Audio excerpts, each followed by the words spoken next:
entered the Visalia on October 2nd. Hold on. YouTube. We got hidden camera catches killer 23 years later. That like button, subscribe button, link to it. In 2019, two detectives entered the Visalia Mall in California looking for a man named Mr. Stain. Wait, let me go back. On October 2nd, 2019, two detectives entered the Visalia Mall in California looking for a man named Mr. Stain. Hi, is Mr. Stain in? Mr. Stain? Yes. Hi, I'm Mr. Stain. My name is Vince Zavala. It's Bob Sodas. This is 52-year-old Nikki Dwayne Stain, the manager of Charlie's Philly Cheesesteaks. Nick has been hiding a terrible secret for over 2 decades, but he isn't the only one hiding something. After hearing the detectives' names, Nick just realized that his dark past has finally come back to haunt him. We're doing some grunt work here. We're looking into a matter that happened a while ago. Take 5 minutes. Okay. That's fine. Detective Zavala, with his hidden camera still rolling, sat down and showed Nick an old photo of a young woman. Have you ever seen that girl? Nope. Nope. You don't know her? Okay. You've never committed any violence against her? No, I haven't done anything. I don't say I don't know her, so I wouldn't know how to. Yeah. So have you never committed violence against anybody? No violence against anybody. Her name was Debbie Dorian. She was found murdered. I ain't gonna lie, bro. The thing is with me, if a cop comes up to me, asking me some questions, so have you seen this girl? Have you committed any type of violence against her? You've never seen her before? And like all these like weird questions, right? And I know for sure I killed that girl. Guess what's gonna happen? The next day, I'm out the country, bro. I'm out the country that next day. I don't care how much money I have in my I'm out the country, bro. You didn't kill her, did you? No. Nick continued to deny any involvement in I ain't gonna lie, you would be a dumbass to stay in this country, dude. this murder. If you're still in the same state tomorrow by the next day, you're stupid, bro. However, he was extremely standoffish when he was asked to provide his DNA. We've been asking everybody we talked to if they would voluntarily give us an oral swab. Hey, I ain't giving you oral shit, boy. Voluntarily. I ain't voluntarily giving you oral shit, man. You got me fucked up. Somehow give you oral. An oral swab to compare to evidence that's at this scene. But if you haven't been there, I mean, you know, it's just kind of a mundane thing. Yeah, it sounds like, I don't know. That sounds like, I don't know if I want to do that. Clearly, hey, I don't blame you, bro. I don't want to give a nigga oral nothing, bro. Oral, you got reword that, bro. Reword what you just said, bro. I ain't giving you oral nothing. Plan on cooperating. So the detectives ended the interview. I ain't giving no man no type of oral nothing. I don't care. You gonna have to. Hey, if a cop say, hey, bro, next time if the cop should just go up to him. Hey, bro, you think you could stick this thing up your mouth? Ah, shit, that's even worse, chat. I don't even know how to word that. He chatted with them for a bit longer and wished them luck with their investigation. Yeah, I hope you find him. I hope we do catch the guy, and thank you. Have a good day. But the detectives had one last secret. The entire building was surrounded by officers. 257 to the arrest team, stand by. Nikki Stain. Hi. Put your hands behind your back. Was that? Surrounded by officers. But the detectives had one last secret. The entire building was surrounded by officers. 257 to the arrest team, stand by. Was that after he got off or something? Nikki Stain. Hi. Put your hands behind your back. Turn around, man. Nick pretended he had no idea what was going on as he was handcuffed and put into the back of a police cruiser. Months before this arrest, Fresno and Tulare County authorities reopened the murder case of 22-year-old Debbie Dorian, which had remained unsolved for 23 years. Of 22-year-old Debbie Dorian, which had remained unsolved for 23 years. Go ahead, ma'am. My husband just called and went to his daughter's apartment. She didn't show, and he found her dead in her apartment. Okay, tell me what your daughter's name is. Her name is Deborah Dorian. Family members and neighbors say Debbie Dorian, a Fresno State student, worked hard and had plans to specialize in audiology. According to police, Debbie's dad found her body in her bedroom early this morning. She was lying face up. Her mouth and nose had been taped shut with some gray colored tape that prevented her from breathing. Using the killer's DNA collected from Debbie's body, they constructed a family tree, and through the process of elimination, they were able to pinpoint exactly who the DNA belonged to. This led them to Nick, a 52-year-old divorced father of two and a longtime resident of Visalia. After escorting him to the police department, they sat down for an interview, hoping to elicit a confession and expose this wolf in sheep's clothing. However, before they could even ask him about Debbie, Nick immediately caught them off guard by confessing to another set of horrific crimes. Nick, do you know why you're here today? Yeah, I do know why I'm here. I know I've done a couple things that here in Visalia that I shouldn't have done. So when you say a couple things in Visalia, what are the couple things that you're talking about? Oh, there's a couple of times that I approached women that out on the street that, and stuff and coerced them into having some final. And so those are things I shouldn't have done. Against their will? Yes. The detectives pulled up their... You raped a girl? Why don't you just say, nigga, you raped them? You weirdo? Reports from the crimes they suspected Nick was referring to and read them to him one by one, trying to corroborate his confession. Suspect pulled sweatshirt over his face and then placed handgun in her side. He escorted the victim and concealed their location behind some bushes. That might have happened. I think that one happened. She was standing alone waiting to catch a bus. Suspect approached the victim. Suspect told the victim not to run or he would kill her. I say that sounds like me, but I don't think that was me. Nick took full responsibility for 4 separate assaults and showed no signs of remorse. Do you recall what you wore during those?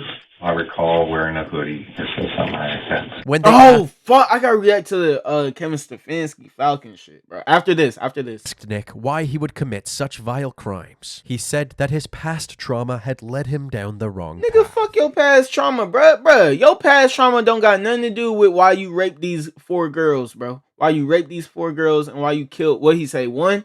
He raped 4 girls and killed one of them, bro. It don't got nothing to do with none of that, bro. I kind of like had some bad things that go on in my life, and I could say that I've had a problem with I guess their addiction. If you have my phone with I guess their addiction. If you have my phone, you'll be able to see that because it has like 400 videos on it of probably 100 different women. Nick's addiction resulted in a strange lifestyle where everything he did revolved around getting attention from women. This is evident when looking at his digital footprint. The detectives found his secret fascination from women. This is evident. My date and I wore pink last night. Nigga, you are 40-something years old. No, 50 years old, and you're posting things like this? My date and I wore pink last night. When looking at his digital footprint, the detectives found his secret Facebook profile under the alias Nick Steele, the chairman of a Fortune 500 company who lived a lavish lifestyle, drinking and partying with a multitude of women. Nick would often invite these women back to his place. Hey, he probably paid them to party with him, bro. And lead them to his bedroom, which he had converted into what some may call a playroom. I had saw pictures of those types of rooms, dark rooms, on the internet. I said I wanted to paint it that way. Now everybody sees it. Says it's great. Nick admitted that these women were mostly escorts. What is a playroom? Playroom. Adult. Hey, this is okay. That's what one looks like. Courts. Apparently, he had been paying for these services ever since he was in high school. Escorts. Apparently, he had been Nick admitted that these women were mostly escorts. Apparently, he had been paying for these services ever since he was in high school. Right. You've been paying for pussy since high school? Loser alert, bro. You're a loser, dude. Had so many. Bro, and like people like that, bro, you can't let people like this get money, bro. I don't care what nobody says. Somebody who pays for pussy, bro, you can't let them get money, bro. You can't, dude. Cause imagine them with $1 billion. They're gonna spend 900 million of that $1 billion on pussy, bro. Like real shit. Like, dude, you can't, bro. Encounters with women. I'm talking about like paid for encounters or this or that, or like start chatting with them, and then all the next thing we know, we're doing something. To tell you the truth, I don't really think that hiring an escort or having a sugar babe or anything like that, I personally don't think that that's a wrong thing. I'm a single guy for the last 2 years, and it seems like that really the only women that pay me any attention are the younger ones. After telling the detectives all about his promiscuous lifestyle, he finally addressed the main reason he was there. The detectives there today before you guys arrested me, you bring up an interesting case. One that, it does shock me. Although Nick initially claimed he had no clue who Debbie was. Have you ever seen that girl? Nope. Nope. You don't know her? He must have had a change of heart after being thrown into the interrogation room, because Nick now claimed that he did in fact know Debbie quite intimately. I was with that girl, several times and stuff like that. You were? Yes, I was. Did you pay her? So, to be honest with you, I don't understand how that's not embarrassing for people, bro. Like, yeah, bro, when I was younger, I just realized I'm ugly, and I'll never look good enough to have to get pussy, the regular way. So I just come to deal with. I had to deal with it. I just have to pay for it. I just have to pay $200 for a girl to show love to me. Like, come on, is that not like that's depressing, bro? Present there on the street there at one time. After I dropped her off, I thought that was going to be the last time I seen of her. Okay, and then she, found her way to my workplace. On other occasions. Oh damn! You didn't pay her. You didn't pay her in full. Then that's what that means. Asked me if I, would want to again. Oh no! This was the first time that the detectives had heard of Debbie having a secret double life as an escort. The question is, does the evidence align with this story? And if Nick didn't murder Debbie, then who did? Before Debbie was murdered back in 1996, she was trying to find someone to split her rent with and had a list of potential roommates that she had recently interviewed. One of the people on this list, named Alvin, called the police when he heard about Debbie's murder because he was one of the last people to see her. It turned out that he had already signed a lease and was going to move in. But the detectives became suspicious of Alvin when they looked into his background and discovered that he was a registered offender. They immediately brought him in for questioning. Detective Garcia's the interview with Alvin. What did you do when you went there? I knocked on the door, she invited me in. What time was it that you got there? 6, 7. Even Alvin knew what it was back in the day, boy. Alvin really the first person to start this shit. Alvin really the first nigga to start all that 6, 7. Something about the door knob. You remember what that was? On Wednesday night, I knocked the door. Bro, he was on. From what I could see on the wall. And I knocked the door, nobody answered. I tried the door. But one day I'm gonna have to show y'all my streaming setup. Everything fucking falls so really just my mic when I say everything, but shit falls so much. Let me resume. I knocked the door, nobody answered. I tried the door. Like 4 times, the door was unlocked. Alvin claimed that he didn't go inside her apartment, but the detectives found it strange that he would open the door at all. However, Alvin said that his friend Maurice was with him and could vouch for him. Don't blame the black dude, bro. So they brought Maurice in for questioning as well. So you've never seen this girl? Don't know what nigga Alvin trying to blame his black dude, bro. No, not from all this started happening at first. I never seen her or just heard her voice on the phone. And then recently, when we were talking, I've seen a picture on the news. Although this interview was initially set up to corroborate Alvin's story, the detectives wondered if Maurice could be involved in the murder as well. Bro, my ring light just turned off. Since Debbie was discovered bound at the hands and feet, they asked him if he had ever tied someone up. He said that he wasn't really into that sort of thing, and the only duct tape he bought recently was to repair his punching bag. I think I have the receipt for it in my checkbook. I bought 2 things of duct tape to tie up the ends of the rope. But at this point, the detective interviewing him hadn't specifically mentioned duct tape at all, and that detail hadn't been released to the public yet. So why would Maurice volunteer that information? Following the interview, they compared Maurice's DNA to the DNA on Debbie's body, and although it wasn't a perfect match, they were unable to rule him out as a suspect. Our investigation is that you were the one that did this. No, I am not the one who did this. I have nothing to do with this at all. How many times I had to keep telling you, I did not go inside this apartment. I do not know this person. I never met her. They believed that Maurice was lying about his involvement, so he was charged with Debbie's murder. Maurice, you have to understand something. Okay, you're under arrest for murder. As legal proceedings got underway, it seemed that the police investigation into Debbie's killer was over. Wait, bro, how did they even come to Maurice? Okay, knocked on the door, 6-7. On Wednesday night, knocked on the door. Nobody answered. Nobody answered. I tried to do it. Like 4 times, it wasn't unlocked. Alvin claimed that he didn't go inside her apartment, but the detectives found it strange that he would open the door at all. Right. However, Alvin said that his friend Maurice was with him and could vouch for him, so they brought Maurice in for questioning as well. So you've never seen this girl? All this started happening. Oh, okay. Specific. That duct tape shit fucked him up, bro. That's what did it, dude. That's what did it. Police investigation into Debbie's killer was over. An arrest was made in the death of Deborah Dorian. I think it's great. I mean, hopefully it's the right person. However, this arrest didn't align with some of the most crucial evidence. One of Debbie's neighbors came forward and said that he saw her answer the door for a white male after Maurice and Alvin left her apartment. He walked up the stairs. He basically knocked on the door, and it wasn't a confrontational kind of encounter, but she let him in. Also, Maurice had an explanation for why he brought up the duct tape during his interview. What made you mention that? Somebody mentioned duct tape or something like that. Do you have any duct tape, or do you know anything about duct tape or something? When was that?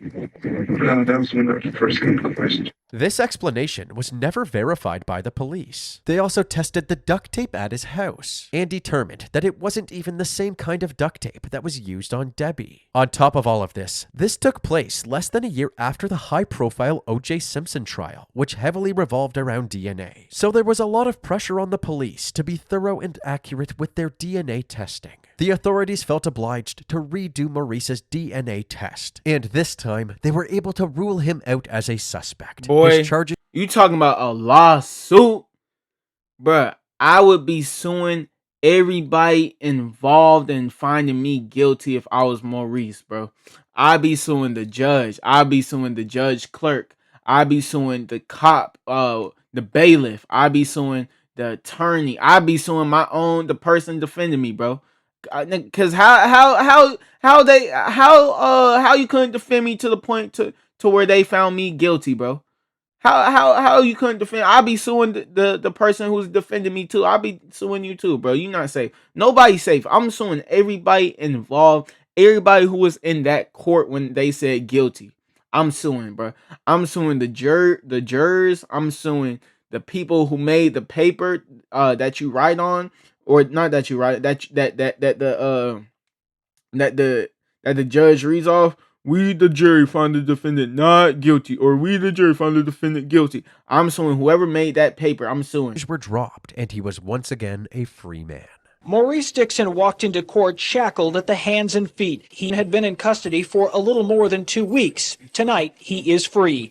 And the investigation into the Debbie Dorian murder. They said 2 weeks. Dixon walked into court shackled at the hands and feet. He had been in custody for a little more than 2 weeks. Oh, that Tonight, ain't shit. He is free. That's still a lawsuit, though. And the investigation into the Debbie Dorian murder case returns to square one. Right now, we don't want to comment at anything at this time. We're just happy that he's being released. Although this was good news for Maurice and his family, they were well aware of what this meant for Debbie's family and the rest of the community. We know that there's someone out there that have committed this crime, and basically, nigga, I ain't gonna lie, they better than me, bro.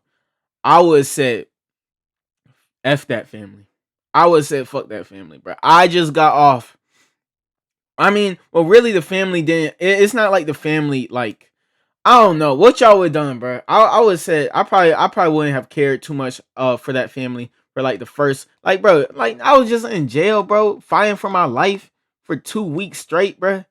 Dude, let me get my thoughts together, bro, after I come out of jail. The city is afraid, and then I'll start thinking about that family. But right now, I gotta think about myself and my own family. Again, we know it's hard on her family also, because they have to go through it again, waiting to see who they may arrest next. Every time something like this happens, it's like pulling the scab off a wound. Our future's been taken away. We will not see a wedding. We will not see grandchildren. She will not get to have a life. The one thing we can do, and the one thing we strive to do, is to get the person who did this. Debbie's killer proceeded to terrorize Fresno and Tulare County for the next 6 years. The DNA found on Debbie's body was tied to at least 8 other assault cases between 1996 and 2002. We feel he's a predator. You never know when he's going to get the urge to hit again. You never know if he's going to escalate or whether he's going to go back to something else. He could strike at any time. There is some very evil, demented predator out there. The only significant lead during this time was another person on Debbie's list of potential roommates, someone named Nick. However, they were unable to figure out who this person was until 2019. I did wrong, okay? And even the things that I did back, in here in Visalia, that those things are haunting me forever. But the thing in Fresno, bro, and the thing is, bro, what y'all think would be worse, bro? If y'all really killed somebody, bro, would y'all really not want to get caught for all them years, bro? Cause that's, nigga, you waking up and that's the first thing you probably gonna be thinking about. Oh damn, I really killed that person. Shit. Alright, time to get on with my day. But you're not gonna be able to get on with your day. That shit gonna be in the back of your mind all day, every day, bro. Like, so I'm just saying, dude, at least if you get caught like the next day after you kill that person, at least you know, like, all right, cool, like they caught me. But if you don't get caught, you're not only thinking that you killed that person, but you also thinking, bro, the feds the police could be at my door at any moment right now. I could get caught for this at any moment. So you're free. You're free, but you're not free. You know what I mean? Mentally, you're not free because that's if that's not on your mind, you're actually a sicko. You're a sicko, dude. I didn't know that went down. There, even the soldiers who go to Afghanistan, Iraq, Iran, wherever the hell they go in the Middle East, and they had all them wars at when they kill somebody, they come back and they think about the people they killed. So you can't tell me all these people out here, civilians and stuff, who kill other civilians, and you can't tell me they don't think about that shit. I didn't know that happened. I didn't feel remorse for that or anything like that or anything because I didn't know that it happened. Nick refused to admit that he had any part in Debbie's murder and continued to claim that any intimate encounters with her were consensual. But as far as the detectives were concerned, any intimate encounters with her were consensual. But as far as continued to claim that Nick's claims of innocence held no weight. He was charged for the 4 assaults that he admitted to, as well as the first-degree murder of Debbie Dorian. They collected his fingerprints and DNA, and he was booked into the Tulare County Jail. Nikki Dwayne Stain is the primary murder of Debbie Dorian. They collected his fingerprints and DNA, and he was booked into the Tulare County Jail. Okay. I was about to say, because, bro, just me, respectfully, bro, I'm not letting no male officer like stick that cotton swab in my hey, bro, watch out. I'm not letting no man stick nothing in my mouth, bro. You know how they be doing them oral DNA tests and shit, bro, where they gotta get the cotton swab and you know what I mean, swabbing your, hey, bro, watch out. If I'm hey, bro, watch out. I can't do it myself, cop officer. Can I please do it? I don't want no man sticking nothing in my mouth, bro. That's not the best, you know what I mean, thing to do. Dwayne Stain is the primary suspect in the rape and murder of. If anything, bro, this gonna come off very fucked up, bro. But nigga, I'm gonna make that cop stick it in my. Never mind. Dorian. Nikki Stain is that came out way worse than I fucking intended. I knew it was gonna come out bad, chat, but that shit came out way worse than. Just forget I said that. Nightmare. He appears to be a regular person, and he is a predator. I don't know if Debbie's family will ever have closure. But like y'all see what I'm saying though? Like I'm fighting for him not to stick it in my mouth. So the only way for him to get that oral DNA test is that he's going to have to like force himself and push himself to new limits to do that. Y'all see how I reworded it there to make it not sound as sus. Our hope is at the very least we have provided answers to the family, and the person responsible for these unimaginable crimes will finally feel the total weight of our Justice Department. Thank you. At Nick's arraignment hearing, he pled not guilty to all of his charges. You still, so hey, the what up, prosecutors bro? began preparing for the preliminary hearing. I don't know where if you're the still judge would watching. decide. So the prosecutors began preparing for the preliminary hearing, where the judge would decide if Nick's case would go to a full-on trial. During this preparation phase, Nick remained behind bars and made several interesting phone calls to his friends and family.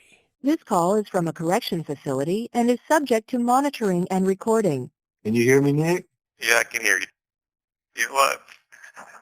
What's up? Hurting people and things like that was in my past. I know I need to get punished for it. I just know that I'll be here the rest of my life.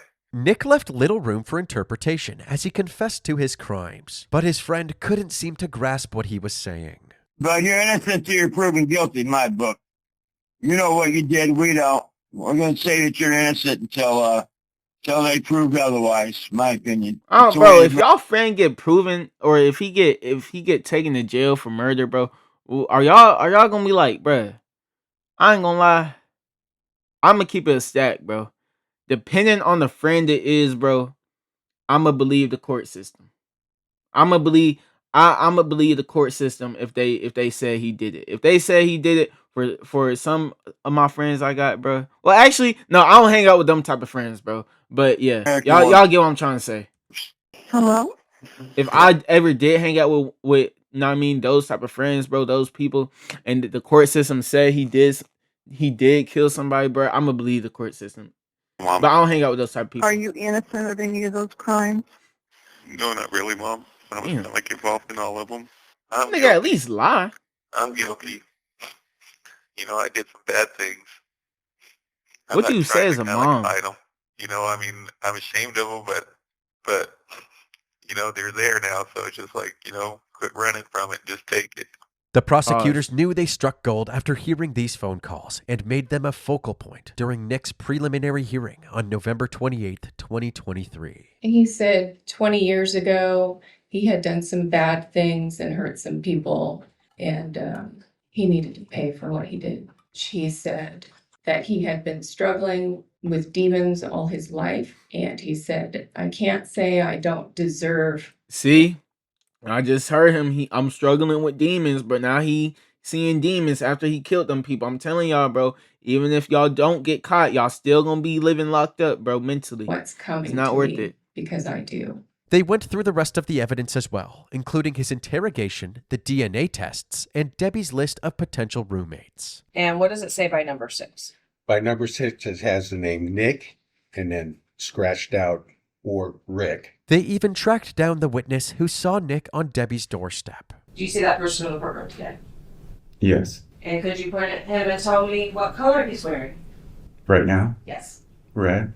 Debbie's father was then called to the stand to describe the moment he discovered his daughter's dead body. It was so shocking to me that I knew I had to maintain composure somewhat and not just fall apart. Perhaps the most powerful testimony for the state was from one of Nick's first assault victims. Although this victim's testimony wasn't recorded in order to protect her identity during the trial, Jane Doe number 1 has since revealed that her name is Beth, hoping to inspire other survivors to come forward and get the help they need. For decades, Central California has known her only as Jane Doe number 1, a victim. But she is a survivor, one of several women Nikki Stain assaulted after he killed Debbie Dorian in 1996. And I stayed quiet, I didn't know the words to express without crying. Court hearings were slow and forced her to relive her pain. She has found comfort in a therapy dog. Dogs are so calming. Even with a mountain of evidence against them, Nick's defense team claimed that he never explicitly confessed to Debbie's murder, even during the jailhouse phone calls, suggesting that this was just a repeat of what happened with Maurice Dixon. On the stand, Fresno County detectives wouldn't even admit that Maurice Dixon's arrest was a mistake. So that's a mistake. I'm not going to say it. Was a mistake. Fresno County detectives wouldn't even admit that Maurice He literally got proven innocent. What the fuck you mean that wasn't a mistake? Nixon's arrest was a mistake. So that's a mistake. I'm not going to say it's a mistake, no. You refuse to That say... shit gotta be racially motivated, bro. Somebody you know didn't commit a crime, and he got locked up for the crime that everybody knows he didn't commit, right? He gets proven innocent, whoop de whoop. About 20 years later, they say, all right, so would you say it's a mistake that he got arrested? Well, you know, I wouldn't say it's a mistake. Bro, you racist. Just say you racist, bro. I don't know. I can't see any other way as to why he wouldn't say it wasn't a mistake. Or why he would say it wasn't a mistake. Y'all get what I'm trying to say. The wrong man on faulty lab work is a mistake. Did you get the right He guy? was eventually cleared. Yeah, so Yeah. he was the wrong guy. This strengthened the defense's point that the county will do anything to secure a conviction, even if the evidence isn't reliable and they actually have the wrong guy. But in the end, the defense couldn't convince the judge to drop the charges. She decided that the state had enough evidence for a full trial by jury. The defendant is held to answer on all counts and charges. The prosecutors announced that they were going to pursue the death penalty, and Nick's trial was eventually set to take place in early 2026. However, in March of 2025, Nick's defense attorney Jane Bolger warned the Supreme Court that she would no longer be representing Nick if they didn't pay her more money.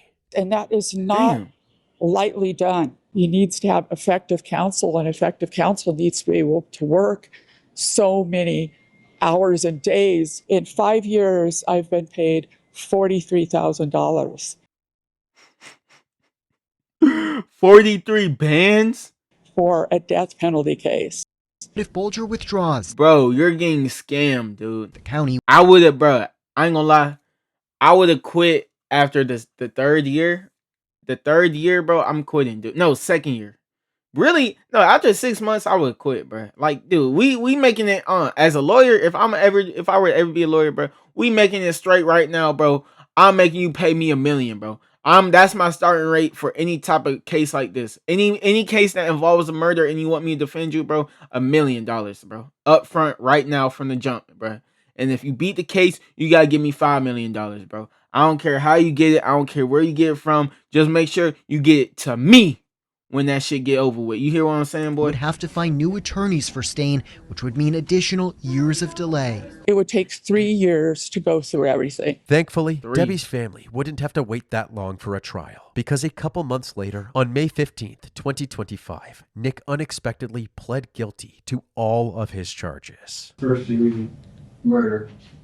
Guilty. Sexual battery by restraint. Guilty or no contest? Guilty, sir. He pled guilty not just to avoid the death penalty. But how could you defend something like that, dude? But to be accountable, and also for the families not to have to go through a trial. Although Nick's defense tried to portray this as Nick taking accountability, behind the scenes, it was clear that this was not the case. When Nick's that nigga wasn't trying to die? The fuck?